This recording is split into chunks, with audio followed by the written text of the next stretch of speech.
दोस्तों, आपने किलोमीटर ये टर्म तो सुना ही होगा कि किलोमीटर क्या होता है। किलोमीटर जो है वो लंबाई नापने का एक यूनिट है, एक इकाई है। लेकिन क्या दोस्तों आपने सर्किट किलोमीटर ये टर्म या ये वर्ड कभी सुना है? क्या है ये सर्किट किलोमीटर? क्या कभी आपने सोचा है?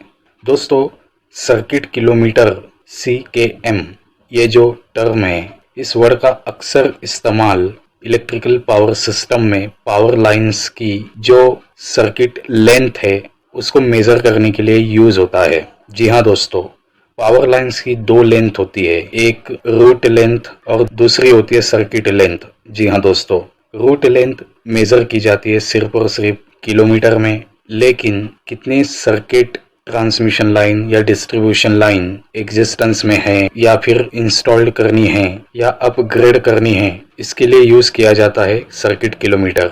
जी हाँ दोस्तों, जैसा कि हम जानते हैं कि ट्रांसमिशन लाइंस के जरिए इलेक्ट्रिसिटी ट्रांसमिट की जाती है या फिर डिस्ट्रीब्यूशन लाइंस के जरिए इलेक्ट्रिसिटी डिस्ट्रीब्यूट की जाती है। ये यूजुअली 3 फेज में ही होती है। लेकिन आपने अगर ट्रांसमिशन लाइंस या डिस्ट्रीब्यूशन लाइंस के टावर्स देखे होंगे तो उसमें आपको कभी 3 कंडक्टर्स दिखाई देते होंगे, कभी 6 कंडक्टर्स या उससे भी ज़्यादा जो मल्टी सर्किट टावर्स या पोल्स होते हैं उन पर। तो दोस्तों, अगर हम किसी पावर लाइन की लेंथ किलोमीटर में सिर्फ मेजर करते हैं तो हमें सिर्फ उसकी लंबाई का पता चलेगा, लेकिन वो कितनी उसकी कैपेसिटी है, कितनी पावर वो ट्रांसमिट कर रही है, वो नहीं हम पता लगा पाएंगे, क्योंकि ट्रांसमिशन लाइंस सिर्फ सिंगल सर्किट में ही नहीं होती है, वो double circuit multi circuit type में भी हो सकती है। इसीलिए अगर कोई ट्रांसमिशन लाइन सिंगल सर्किट है तो उसकी जो एक्चुअल सर्किट लेंथ है वो उसके रूट लेंथ के बराबर ही आएगी। लेकिन अगर जो ट्रांसमिशन लाइन या डिस्ट्रीब्यूशन लाइन डबल सर्किट है तो उसकी सर्किट लेंथ जो है वो रूट लेंथ के ट्वाइस होगी, डबल होगी। जैसे कि फॉर एग्जांपल एक सिंगल सर्किट ट्रांसमिशन लाइन है और एक डबल सर्किट ट्रांसमिशन लाइन है, दोनों की रूट लेंथ 20 किलोमीटर है। तो जब अगर हमें या मिनिस्ट्री ऑफ पावर या इलेक्ट्रिसिटी बोर्ड, जो भी इलेक्ट्रिकल अथॉरिटीज होंगी, उनको अगर मेंशन करना होगा कि कितनी ट्रांसमिशन लाइंस या पावर लाइंस एग्जिस्टेंस में है, तो वो रूट लेंथ के बजाय सर्किट किलोमीटर ये यूनिट में उसे मेंशन करेंगे। मतलब कि जो सिंगल सर्किट ट्रांसमिशन लाइन है 20 किलोमीटर की, उसका 20 सर्किट किलोमीटर ही लिखा जाएगा। लेकिन जो डबल सर्किट ट्रांसमिशन लाइन है जिसकी रूट लेंथ 20 किलोमीटर है, उसे मेंशन किया जाएगा 40 सर्किट किलोमीटर, इस तरीके से, क्योंकि वो डबल सर्किट है, इस वजह से। तो दोस्तों, ये जो सर्किट किलोमीटर है ये यूनिट बहुत बहुत बहुत ही मायने रखता है इलेक्ट्रिकल पावर सिस्टम में, कि प्रेजेंट में कितने ट्रांसमिशन लाइंस का जाल बिछा हुआ है किसी स्टेट में या किसी पर्टिकुलर रीजन में, या फिर कितनी डिस्ट्रीब्यूशन लाइंस का नेटवर्क इंस्टॉल्ड है या कितना करना है। इसके लिए सर्किट किलोमीटर जो है ये यूनिट यूज किया जाता है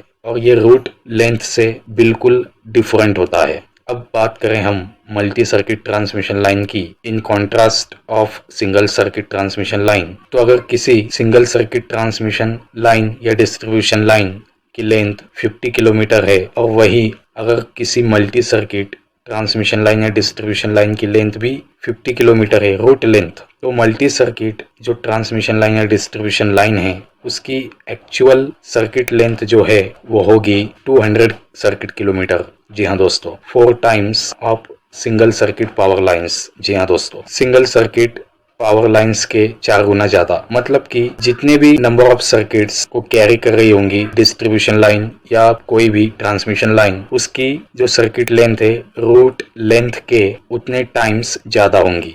डबल सर्किट ट्रांसमिशन लाइन की सर्किट लेंथ जो है वो रूट लेंथ के डबल होगी। मल्टी सर्किट ट्रांसमिशन या डिस्ट्रीब्यूशन लाइन की जो सर्किट लेंथ है वो रूट लेंथ के 3 या 4 गुना ज्यादा होगी। जितने भी नंबर ऑफ सर्किट्स वो कैरी कर रही होगी उतने। तो दोस्तों, अगर आप फेसबुक पे या इंस्टाग्राम पे पावर ग्रिड्स या मिनिस्ट्री ऑफ पावर ये पेज फॉलो करते हैं तो उस पर आपने अक्सर नोटिफिकेशन देखे होंगे या उनकी अपडेट देखी होंगी कि हमारे कंट्री में या किसी पर्टिकुलर स्टेट में कितने circuit kilometre transmission line install की गई है या अपग्रेड की गई है। तो उसमें भी ट्रांसमिशन लाइन या पावर लाइंस की लेंथ जो है वो सर्किट किलोमीटर में दी हुई होती है। इसीलिए ये सर्किट किलोमीटर क्या है, क्यों यूज होता है, ये मैंने आज आपको बताना जरूरी समझा, क्योंकि दोस्तों एज एन इलेक्ट्रिकल इंजीनियर हमें ये टर्म के बारे में पता होना बेहद ज़रूरी था। तो दोस्तों सर्किट किलोमीटर तो बस आप याद रखिए कि किसी पावर लाइंस, चाहे वो डिस्ट्रीब्यूशन लाइन हो या फिर ट्रांसमिशन लाइन हो, वो जितने भी नंबर ऑफ सर्किट्स कैरी कर रही है उसको आप रूट लेंथ से मल्टीप्लाई कर दीजिए, तो आपकी सर्किट किलोमीटर में सर्किट की लेंथ आ जाएगी। तो दोस्तों इस तरीके से सर्किट किलोमीटर्स में मेंशन किया हुआ होता है एक्चुअल प्रैक्टिकली पावर लाइन्स की लेंथ। आइए दोस्तों अब मैं आपको बताता हूँ कि सर्किट लेंथ का ये जो यूनिट है सर्किट किलोमीटर, इसके पीछे का लॉजिक क्या है, ये किस तरह से डिराइव किया गया है, आपको एक मैथमेटिकल एक्सप्रेशन से समझाने की कोशिश करता हूँ। इससे आपको बहुत ही इजीली समझ जाएगा कि सर्किट किलोमीटर ये यूनिट कैसे अचीव किया गया है। दोस्तों जैसे कि हमने डिस्कस किया कि circuit length is equal to होता है root length of power lines in kilometer into number of circuits of power lines. मतलब कि रूट लेंथ को हम नंबर ऑफ सर्किट से मल्टीप्लाई करते हैं तब सर्किट लेंथ की वैल्यू आती है। ये जो आप देख रहे हो circuit length is equal to root length in kilometer into number of circuits. अब आप अगले स्टेप पर जाओगे तो वो होगी किलोमीटर इंटू सर्किट्स। अगर आप इसमें कोई भी पर्टिकुलर वैल्यू पुट करते हो पावर लाइन की, रूट लेंथ और नंबर ऑफ सर्किट्स, तो आपकी सर्किट किलोमीटर में आंसर आएगा। किलोमीटर इंटू सर्किट होगा सर्किट किलोमीटर, जिसे हम शॉर्ट फॉर्म में लिखते हैं CKM। तो दोस्तों इस तरह से हम CKM सर्किट किलोमीटर यूनिट को डिराइव करते हैं। बहुत ही सिंपल है दोस्तों। इसलिए उम्मीद करता हूँ दोस्तों कि सर्किट किलोमीटर ये टर्म क्या होता है आज आपको बिल्कुल समझ में आया होगा। तो दोस्तों आगे से अगर आप किसी भी ट्रांसमिशन लाइन या डिस्ट्रीब्यूशन लाइन की लेंथ सर्किट किलोमीटर में देखते हो या पढ़ते हो तो आप समझ जाइएगा कि वो किस लेंथ की बात की जा रही है। It's not a root length, it's a circuit length. तो दोस्तों अब आपसे मुलाकात होगी किसी अगले वीडियो में, और मेरा ये वीडियो अच्छा लगा होगा तो इसे लाइक और शेयर जरूर करें और मेरे इस यूट्यूब चैनल को सब्सक्राइब जरूर करें।